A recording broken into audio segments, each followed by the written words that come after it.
জনিয়া হাইস্কুলৰ আদৰ্শ বিজ্ঞান শিক্ষক কুতুবুদ্দিন আহমেদৰ বিদায় সম্বৰ্ধনা। বৰপেটা জিলাৰ অন্তৰ্গত জনিয়া হাইস্কুলৰ সহকাৰী শিক্ষক কুতুবুদ্দিন আহমেদক ৭ জানুৱাৰীত আনুষ্ঠানিকভাৱে কৰ্মজীৱনৰ পৰা বিদায় সম্বৰ্ধনা জনোৱা হয়। এগৰাকী নিয়মানুৱৰ্তিতাৰ বৰ্তি তথা কৰ্তব্যপৰায়ণ হিচাপে অতি নিষ্ঠাৰে ৪০ বছৰ ৪ মাহ ১৩ দিন শিক্ষক হিচাপে কৰ্মজীৱন সামৰা কুতুবুদ্দিন আহমেদ ছাৰে TND ছোৱালী হাই মাদ্ৰাছাত ৫ বছৰ, ধানবান্ধা হাইস্কুল, গড়েমাৰী হাইস্কুল আৰু ৰামপুৰ হাইস্কুলত ৩ বছৰ শিক্ষকতা কৰাৰ অন্তত ১৯৮৮ চনৰ পৰা ২০২০ চনৰ ৩১ ডিচেম্বৰলৈ জনিয়া হাইস্কুলত ৩২ বছৰ ৩ মাহ এদিন বিজ্ঞান শিক্ষক হিচাপে চাকৰি কৰি অৱসৰ লয়। অৱশ্যে জনিয়া হাইস্কুলত ২ বছৰ প্ৰধান শিক্ষক আৰু পৰীক্ষা কেন্দ্ৰৰ ভাৰপ্ৰাপ্ত বিষয়া হিচাপেও কাৰ্যনিৰ্বাহ কৰে। উক্ত কৃতি তথা কৰ্তব্যপৰায়ণ শিক্ষকগৰাকীৰ আজি জনিয়া হাইস্কুলৰ প্ৰধান শিক্ষক চুলেইমান চৌধুৰীৰ সভাপতিত্বত অনুষ্ঠিত সভাত উদ্দেশ্য লুৎফুৰ ৰহমান খানে।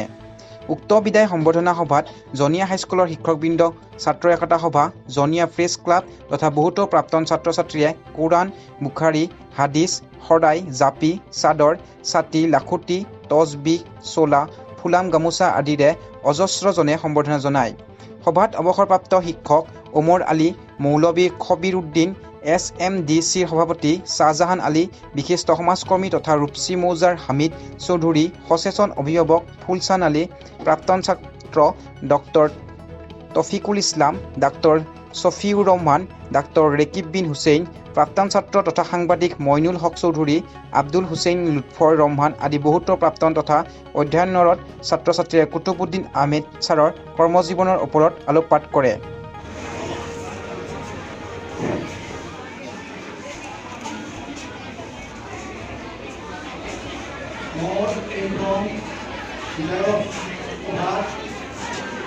জনিয়া হাইস্কুলৰ প্ৰধান শিক্ষক, অৱসৰপ্ৰাপ্ত প্ৰধান শিক্ষক, মোৰ শিক্ষাগুৰু আলহাজ আলিবেলি চাহাবৰ কথা মনত পৰিছে।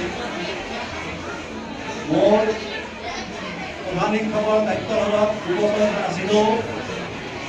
তেখেতে সদায় স্কুলত আহি হেডমাষ্টৰৰ সন্মুখত বহি মোৰ সন্মুখত বহি মোক বিভিন্ন দিশত উপদেশ দিছিল। আৰু লগতে হাইস্কুল শিক্ষান্ত পৰীক্ষাত কেন্দ্ৰ পৰিচালনা সমিতিৰ তেখেত আছিল সভাপতি। তেখেতে চেণ্টাৰৰ চাৰিওপিনে নিজে থিয় হৈ দাউৰি এই চেণ্টাৰখন সুৰক্ষিত কৰি ৰাখিছিল। গতিকে তেখেতৰ ওপৰতো মই চিৰকৃতজ্ঞ। মোৰ আৰু এজন ছাৰ আছে, এই স্কুলৰ প্ৰধান শিক্ষক মাননীয় শ্ৰীযুত হৰেকৃষ্ণ শৰ্মাদেৱ। তেখেতক মই নিমন্ত্ৰণ কৰিছিলোঁ। তেখেতৰ গাৰ অৱস্থা খুব বেয়া, কৰা নাই। এই ছাৰজনে মোক শিক্ষকতাৰ যিখিনি কাম, শিক্ষক পৰিচালনাৰ কাম, পৰীক্ষা সংক্ৰান্তৰ কাম, যাৱতীয় কাম তেখেতে মোক শিকাই গৈছিল। গতিকে সেইজন ছাৰৰ ওচৰতো মই আজি চিৰকৃতজ্ঞ।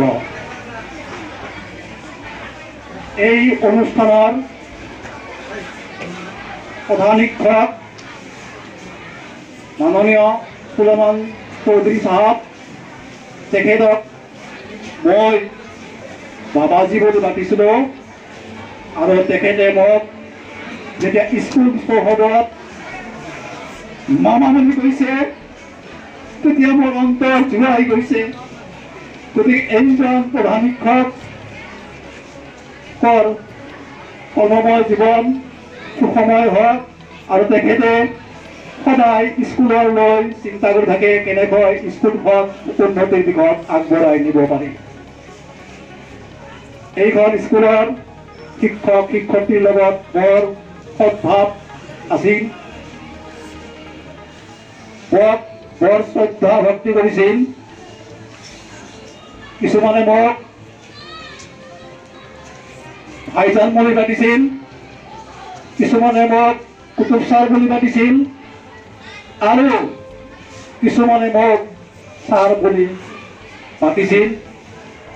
আৰু সহকাৰী প্ৰধান শিক্ষক লুৎফৰ চাহাবে মোক সদায় ডাঙৰ ভয় হিচাপে মানিছিল। গতিকে এইখিনি আনন্দৰ মাজেদি মই আজি জনীয়া হাইস্কুলৰ পৰা অৱসৰ লৈছোঁ।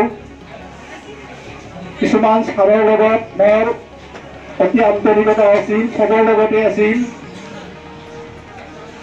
কিছুমান ছাৰ 4-5জন ছাৰৰ লগত মই বজাৰত যাই এক কাপ চাহো যদি ভাগ কৰি খাবলগা হৈছিল। বায়েন ছাৰ আছিল, জলিল ছাৰ আছিল, খান ছাৰ আছিল আৰু আছিল মুজাম্মেল ছাৰ। সকলো ছাৰে মোক বৰ শ্ৰদ্ধাভক্তি কৰিছিল। সেইফালেদি মই বৰ আনন্দিত আৰু শিক্ষয়িত্ৰী ভৱিষ্যত জীৱন সুখময় হওক, শান্তিময় হওক, মোৰ এই কামনা। জুনিয়ৰ গৌৰৱ ৰিজাল্ট আগৰে পৰা জুনিয়ৰ হাইস্কুলৰ ৰিজাল্ট অতি উন্নত মানৰ। এই স্কুলৰ ছাত্ৰ ছাত্ৰী HSLC পৰীক্ষাত লেটাৰ সহকাৰে, ডিষ্টিংশ্যন সহকাৰে, ষ্টাৰ মাৰ্ক সহকাৰে উত্তীৰ্ণ হয়। এই স্কুলৰ পৰাই 100% ছাত্ৰ উত্তীৰ্ণ হৈছে। উত্তীৰ্ণ আজিলৈকে 80%ৰ তলত অহা নাই। গতিকে এই স্কুলৰ এইফালেদি জনীয়া হাইস্কুলৰ বৰ গৌৰৱ আছে। এই গৌৰৱ শিক্ষক শিক্ষয়িত্ৰী ছাত্ৰ ছাত্ৰীসকলে অক্ষুণ্ণ ৰাখিবলৈ মই অনুৰোধ জনালোঁ। এই স্কুলৰ পৰা আমাৰে ছাত্ৰ, শিক্ষক, অভিভাৱক, ছাত্ৰৰ চেষ্টাত প্ৰকাশ ভূঞা নামৰ এজন ছাত্ৰ ষ্টেণ্ড কৰিছিল। এই স্কুলৰ পৰা শিক্ষক শিক্ষয়িত্ৰী আৰু অভিভাৱক ছাত্ৰৰ চেষ্টাত গণিত বিষয়ত 100 নম্বৰৰ ভিতৰত 100 নম্বৰ দুজন ছাত্ৰই পাইছিল। সেইজন ছাত্ৰ এজন হৈছে ৰফিকুল ইছলাম, আনজন হৈছে কাৰুণ্য কাশ্যপ। এই প্ৰকাশ ভূঞা লগতে এই দুজন ছাত্ৰই 100ৰ ভিতৰত 100 পোৱাৰ কাৰণে বৰ আনন্দ সদায় লাগি থাকে আৰু জনীয়া হাইস্কুলৰ ইতিহাসত চিৰদিন জিলকি থাকিব।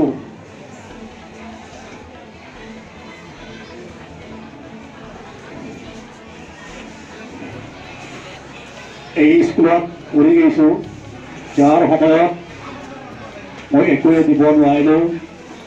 জনীয়া অঞ্চলবাসীৰ ওচৰত একো দিব নোৱাৰিলোঁ। জনীয়া অঞ্চলবাসীয়ে মোক মৰম কৰিছিল, শ্ৰদ্ধা কৰিছিল। গতিকে জনীয়াবাসীসকলক মই একো বুজাব নোৱাৰিলোঁ। মোৰ বৰ দুখ লাগিছিল। মই চাকৰি জীৱন শেষ হ'ল।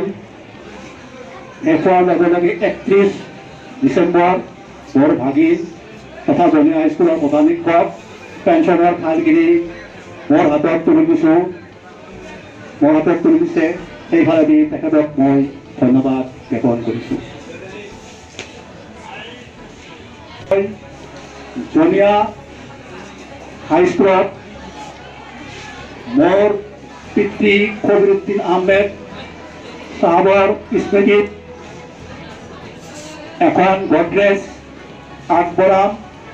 আশা কৰোঁ এই গডৰেজখন প্ৰধান শিক্ষকে গ্ৰহণ কৰিব বুলি মই আশাবাদী হৈ থাকিলোঁ। মই এইখন স্কুলতে বহি অধ্যয়ন কৰিছিলোঁ, বেঞ্চত বহি অধ্যয়ন কৰিছিলোঁ। গতিকে মই ছাত্ৰ ছাত্ৰীসকলক বহাৰ কাৰণে এযোৰ ডেস্ক বেঞ্চ আগবঢ়াম আৰু সেইখিনি প্ৰধান শিক্ষকে গ্ৰহণ কৰিবলৈ মই অনুৰোধ ৰাখিলোঁ।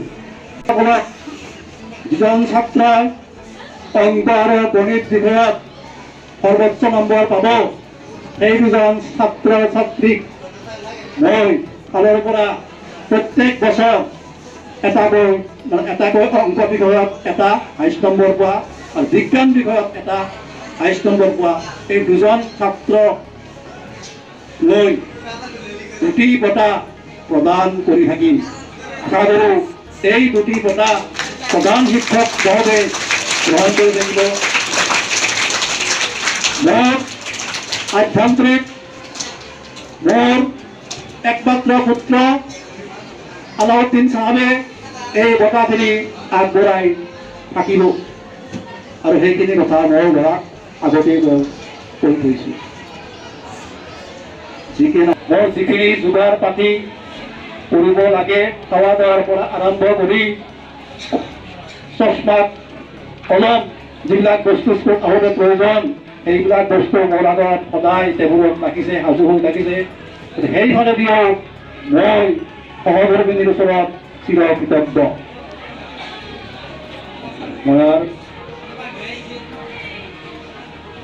মোৰ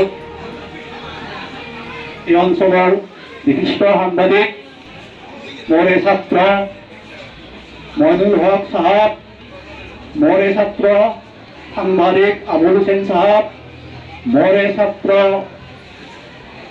লুৎফুৰ চাহাব বিভিন্ন প্ৰচাৰ কাৰ্যত সহায় সহযোগিতা আগবঢ়াৰ কাৰণে মোৰ ফালৰ পৰা আন্তৰিক অভিনন্দন জ্ঞাপন কৰিছোঁ আৰু মই চিৰ কৃতজ্ঞ।